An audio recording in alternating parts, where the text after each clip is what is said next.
Hello. तो हाँ दोस्तों, आपका स्वागत है आपके नए चैनल लर्न टू टर्न में। तो दोस्तों, मैं आपको इस वीडियो में बताऊंगा कि हमें लेन के सेंट्रल में कैसे गाड़ी चलानी है। जो नए हमारे बिगिनर्स रहते हैं, नए नए ड्राइवर्स रहते हैं, स्टूडेंट रहते हैं, उन्हें प्रॉब्लम होती है लेन के सेंट्रल में रहने के लिए। दोस्तों, गाड़ी चलाते वक्त लेन के सेंट्रल में गाड़ी चलाना बहुत ज़्यादा इंपॉर्टेंट होता है, क्योंकि जो पीछे वाली गाड़ी होती है उसे ठीक से आपको ओवरटेक करना होता है, या फिर ज़्यादा ट्रैफिक ना बनने के लिए, ट्रैफिक अच्छी तरीके से मूव करने के लिए हमें लेन के सेंट्रल में चलना बहुत ज़्यादा इंपॉर्टेंट होता है। ना कि लेन के बराबर बीच में से चलना है, लेन के ऊपर से चलना है। हमें बिल्कुल लेन के बीच में से चलना, सेंट्रल में से चलना बहुत ज़रूरी होता है। तो हम देखेंगे कि हमें लेन के सेंट्रल में से कैसे चलना है। दोस्तों, हमें ड्राइव करते हुए लेन के बराबर सेंटर में रहना है, क्योंकि जैसे कि मैंने आपको पहले बताया कि ट्रैफिक नहीं होनी चाहिए और पीछे वाले को ओवरटेक करने के लिए ठीक से जगह मिलनी चाहिए।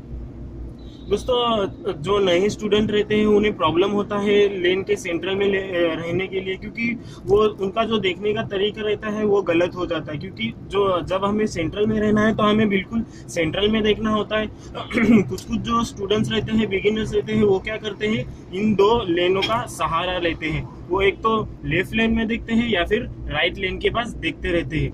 उससे क्या होता है, अगर हम लेफ्ट लेन की तरफ देखते रहेंगे तो हमारी गाड़ी ज्यादा लेफ्ट की तरफ जाएगी। अगर हम राइट लेन की तरफ देखते रहेंगे तो हमारी गाड़ी राइट की तरफ जाएगी। इसलिए हमें क्या करना है, बराबर लेन के सामने देखना है।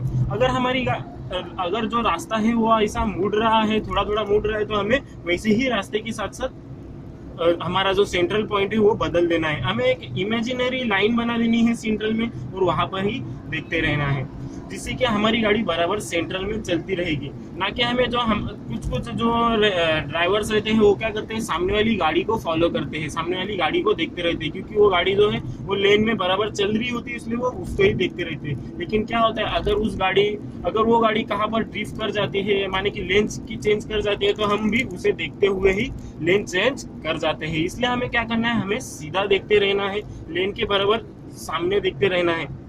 ऐसा नहीं है कि हमें सिर्फ सामने ही देखना है, हमें हमारा ध्यान सब तरफ रखना है, लेकिन कुछ सेकंड के लिए ही हमें वहां देखना है। लेकिन बाकी वक्त हमें सिर्फ सामने ही देखना है, मिडल लेन के पास देखना है।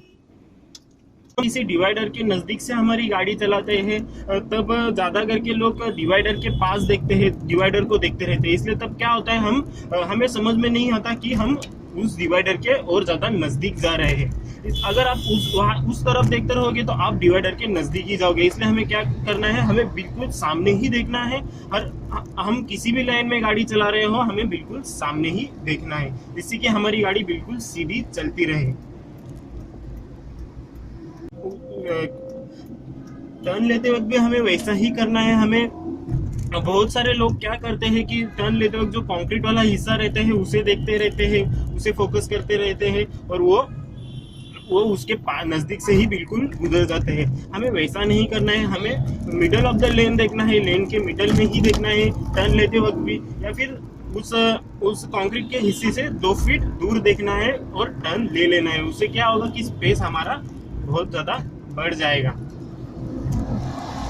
और हम आसानी से टर्न ले लेंगे।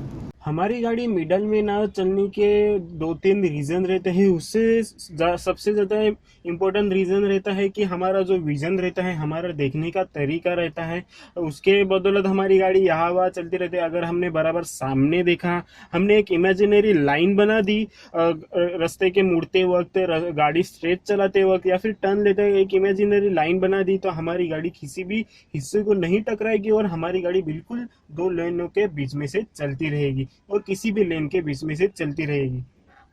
तो अगर हमें हमारी गाड़ी बीच में से बराबर चलानी है तो हमें हमारा विजन ठीक से रखना होगा, हमारा देखने का तरीका ठीक से रखना होगा, तो हमारी गाड़ी बिल्कुल लेन के बीच में से जाएगी। और दूसरा रीजन होता है हमारा स्टीयरिंग पकड़ने का तरीका। कुछ लोग जो होते हैं उनके स्टीयरिंग पकड़ने के तरीके अलग अलग होते हैं। इसके बदौलत भी कुछ लोग होते हैं कि वो जो स्टीयरिंग ऐसे पकड़ते हैं, उन्हें स्टीयरिंग पकड़ने की आदत ऐसी रहती है। तो क्या होता है, ये जो हाथ रहता है इसका प्रेशर नीचे की तरफ रहता है, इसलिए हमारी गाड़ी ज्यादा राइट की तरफ भागती रहती है। अगर कुछ लोग जो रहते हैं वो लेफ्ट का हाथ ऐसे नीचे रखते हैं और ये हाथ, राइट वाला हाथ ऊपर रखते हैं, तो उन लोगों की गाड़ी ज्यादा लेफ्ट की तरफ भागती रहती है, क्योंकि ये हाथ स्टीयरिंग ऐसे नीचे खींचते रहता है और वो गाड़ी लेफ्ट की तरफ भागती रहती है। और जो नए नए बिगिनर्स रहते हैं, नए नए ड्राइवर्स रहते हैं, वो ज्यादा गाड़ी चलाने के बाद स्ट्रेस हो जाता है उन्हें, वो थक जाते हैं, इसलिए वो जो स्टेयरिंग है वो बिल्कुल जोर से पकड़ते हैं। इसलिए अगर हमने कहीं पर हमारी नजर चली गई तो हमारी हाथ भी बिल्कुल वैसे ही जोर से घूम जाता है, वैसे ही हमारी गाड़ी उस दिशा में जाने लगती है। इसलिए जैसे कि मैंने आपको पहले भी वीडियो में, बहुत सारे वीडियो में बताया हुआ है कि हमें स्टेयरिंग यहाँ पर पकड़नी है, 9-3 ऐसी स्टेयरिंग पकड़नी है और एकदम लाइटली स्टेयरिंग पकड़नी है, जिससे कि हमारी स्टेयरिंग आसानी से हम कंट्रोल कर पाए।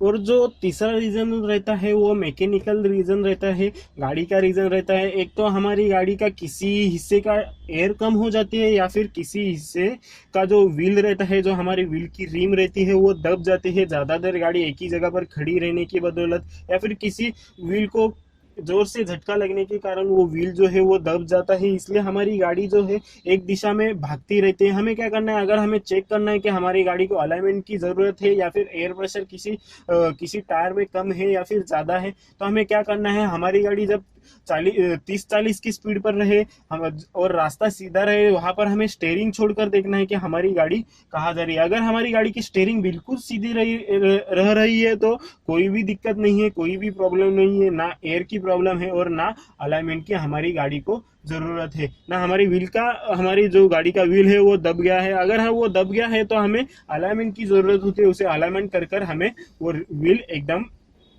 करेक्टली सर्कली बनाना होता है, जो कि मैकेनिक के पास जाकर ही होता है। और अगर हमारी गाड़ी का जो स्टीयरिंग है वो राइट की तरफ खींच रहा है, माने कि राइट की तरफ मुड़ रहा है हाथ छोड़ने के बाद, तो हमें समझ जाना चाहिए कि राइट वाले टायर में अलाइनमेंट की जरूरत है या फिर एयर प्रेशर कम है। एयर प्रेशर चेक कर देखना है। अगर एयर प्रेशर चेक करने के बाद वैसा नहीं होता है तो फिर ठीक है, अगर एयर प्रेशर चेक करने के बाद भी वैसा होता है तो हमें हमारी गाड़ी मैकेनिक को दिखा देनी है या फिर सर्विस सेंटर भेज देनी है और उन्हें बता देना है कि हमें ये दिक्कत आ रही है, तो वो उसे अलाइनमेंट कर देंगे। अलाइनमेंट में ज्यादा खर्चा नहीं होता है, वो थोड़े से ही खर्चे में हो जाता है। तो ये कुछ रीजन है हमारी गाड़ी सेंट्रल में ना रहने की, सीधी ना रहने की। तो दोस्तों आशा करता हूँ कि आपको मेरा ये वीडियो पसंद आएगा। अगर आपको मेरा वीडियो पसंद आया तो प्लीज लाइक करिए, शेयर कीजिए और मेरा चैनल सब्सक्राइब करना ना भूले, क्योंकि मैं ऐसे ही वीडियो के साथ आते रहता हूँ। अगर आपने मेरे पुराने वीडियोस नहीं देखे तो ऊपर आई बटन में जाकर आप मेरे वो वीडियोस देख सकते हो। अगर आपको मेरे वीडियो पसंद आते हो तो प्लीज लाइक करिए। और दोस्तों हमेशा गाड़ी चलाते वक्त ट्रैफिक रूल्स फॉलो कीजिए, गाड़ी चलाते वक्त अलर्ट रहिए और अपने मोबाइल से दूर रहिए। और दोस्तों अगर आप मेरे चैनल को हेल्प करना चाहते हो तो मैं एक नीचे लिंक दे दूंगा, उस लिंक से कुछ भी शॉपिंग कर आप मेरे चैनल को हेल्प कर सकते हो और मुझे हेल्प कर सकते हो।